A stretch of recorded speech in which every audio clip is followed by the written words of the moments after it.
A major conservative conference disinvited Breitbart editor Milo Yiannopoulos on Monday after a conservative advocacy group, Reagan Battalion, posted clips in which he appeared to defend sexual relationships between young teenagers and adults in certain circumstances. "We continue to believe that CPAC is a constructive forum for controversies and disagreements among conservatives, however there is no disagreement among our attendees on the evils of sexual abuse of children," American Conservative Union President Matt Schlapp, whose group organizes the Conservative Political Action Conference, said in a statement. Yiannopoulos had responded to the video earlier on Facebook that he considered pedophilia a violent, disgusting crime and that his words were misinterpreted. Schlapp said that explanation was insufficient, however, and urged him to further address these disturbing comments. Yiannopoulos was invited to speak at CPAC this week, which also announced Monday it would host President Donald Trump on Friday morning. White House advisor Steve Bannon, who was president of Breitbart until leaving to join the Trump campaign, is also scheduled to appear. The series of edited clips was posted by a Twitter account run by Reagan Battalion, a small group of conservative activists. In them, Yiannopoulos recounts a sexual encounter he had as a teenager with a priest in graphic terms and describes certain relationships between younger boys and older men as highly positive experiences. In a Facebook post, Yiannopoulos said the videos had deceptive editing and noted that the same clips showed him affirming existing age of consent laws, although they also showed him going on to add, "There are certainly people who are capable of giving consent at a younger age, including himself." He defended his remarks about his experience with a priest as gallows humor to cope with sexual abuse he suffered as a teen. He wrote that his reference to relationships with younger boys was a sloppy choice of words, but he said he used the phrase as a slang term for older teens above the age of consent.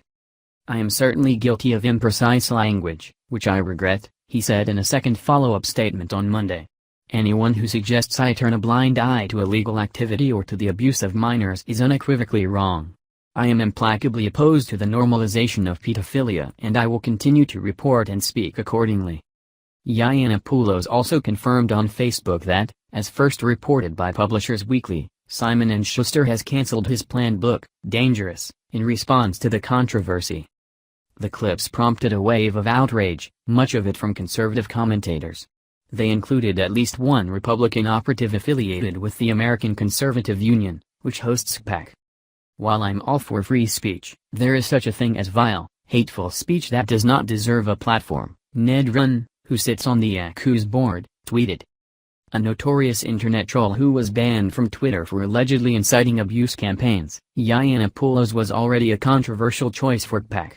Critics argue that his work helped popularize the alt-right, a broad countercultural movement that groups like the Anti-Defamation League and the Southern Poverty Law Center say overlaps with white nationalist and anti-Semitic circles.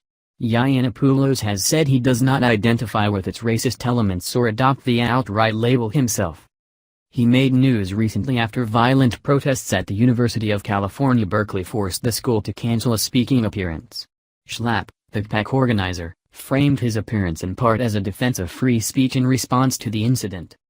"We initially extended the invitation knowing that the free speech issue on college campuses is a battlefield where we need brave, conservative standard-bearers," Schlapp said in his statement announcing that CPAC would rescind its invite.